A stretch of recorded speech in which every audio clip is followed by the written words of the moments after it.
a successful race and ride? Yeah, I mean, it's first of all, getting up to speed is the kind of been the hardest thing that we've done this year, just because all the tracks are new for me. But you know, first of all, you get kind of that point sometimes where you feel that there's a wall and the bike's not working bad. You're just not quite there, and it might be a half a second or a second. And you know, when you're at that point, a lot of people, even new riders or me, it's you want to get to that next level so quick, and everybody, they try to just do it in one corner. And when I'm kind of that half second off or a second off, I just, in each corner from entry to apex to exit, just like an eighth of a tenth, you know, in every section. And it's baby steps, but by the time you get around that lap, you're up to, you know, 8/10 quicker, you know, throughout the lap, and then you get comfortable with that pace, and then you do it again.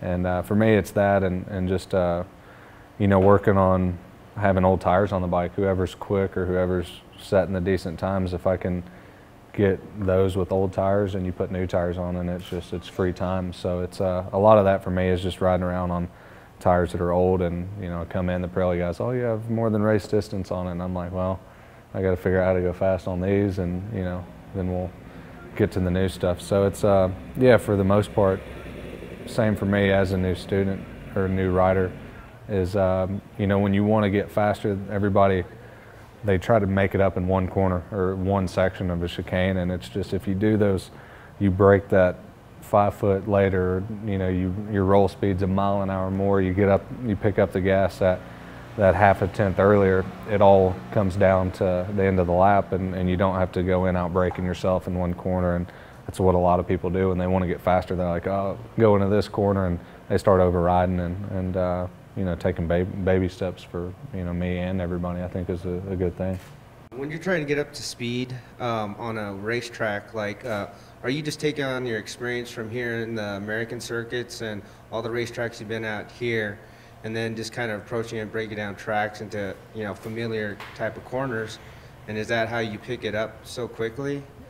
You know, I don't know. I mean, that's kind of been the buzz this year, is the picking up the tracks. And I think a lot of it, honestly, is that the tracks in America are very technical. Some of them are a little more sketch than the European tracks, but they are really technical. And you know, for me, I kind of have no choice but to learn them quick right now. I mean, I can't lollygag around. So the first couple laps, I might run off the track 2 or 3 times, and it's just trying to find. I go in each big braking zone, like a Monza in turn 1, or like here in turn 1, or things like that. I just go as far as I can go, and I know that's the limit, and then you start working from there out. And because that's pretty much it. And you have to cut free time out, you know, for sometimes you do a lot of, you know, coasting through corners where you're not on the gas and not on the brake, but that's very little. And I just try to always cut the time from, you know, on a straightaway to the brakes. A lot of people, you don't realize you do it, but you go in and you kind of roll out, and there's a lot of static time. And I just go from, you know, it's 100% throttle, 100% brake. I'm about to miss the apex and I'm back on the gas. I mean, you just cut all those times out, and then you start bumping your corner speed up and things like that. So I really think, you know, learning the track for me this year is just because they're more flowing, and you can be a little bit looser with your apexes. Like in the first 3 turns here, it's not as crucial as the, say, the attitudes here, that downhill chicane where you have to really hit things perfect. Turn 1, 2, and 3 here, you can, if you're a foot offline, it's not as bad because it's a nice round corner, and that's a lot of the European tracks, so they have a lot of room.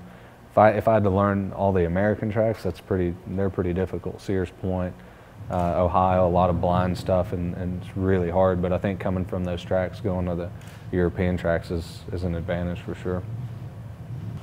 Can you tell us a little bit about your fitness program, what you do to stay in shape, and you know what you do during the week when you're not racing?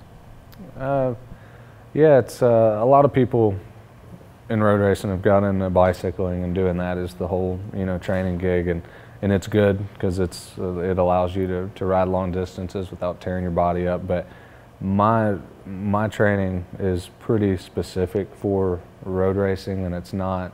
If I wanted to be a better bicycle racer, I could, and if I dedicated different time to it.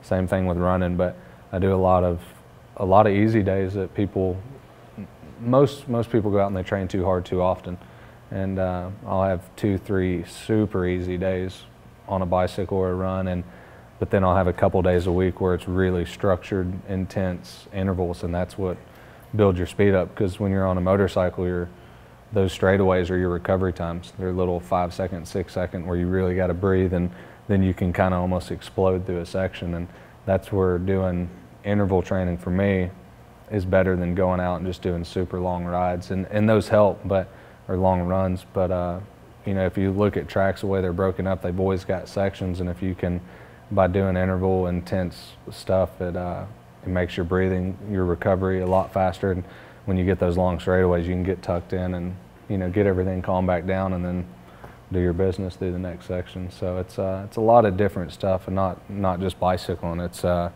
lot of structured type stuff, and depending on the year, like for me, the rest of the season, it's more, the workouts get shorter but more intense because I've been working out all season long.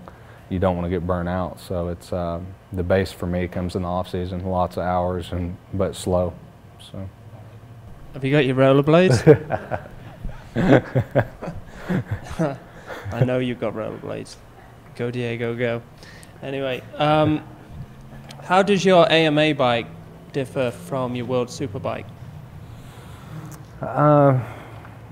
You know, there's definitely some more trick things about the World Superbikes, and some don't have them and some do, but the electronics are a little bit more than the AMA was. Like you can, when it comes to traction controls and things like that, and engine braking settings for the electronics, you can dial it in for each specific corner, not just like if you put traction control in second gear, it's going to be everywhere in second gear. We can break it up into each corners, and like when I backshift, I don't use a clutch anymore. And as soon as I backshift, the bike automatically blips for me.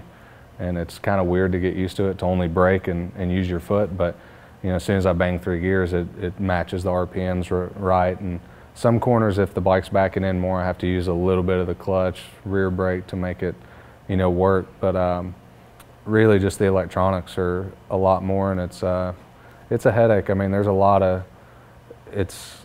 setup with electronics and the way the bike, not only just the way the traction control is, but when you have a bike that is freewheeling too much or less going into a corner, it can make a bike that turns well not turn well because it's pushing the front, because you know, the butterflies are basically still open. And there's a real fine line of getting it right where it's slowing down, but it's not backing in or it's not pushing the front. And the electronics are a big difference, and luckily my team knows how to use them pretty good. Would you prefer to ride with less electronics? Sabotage,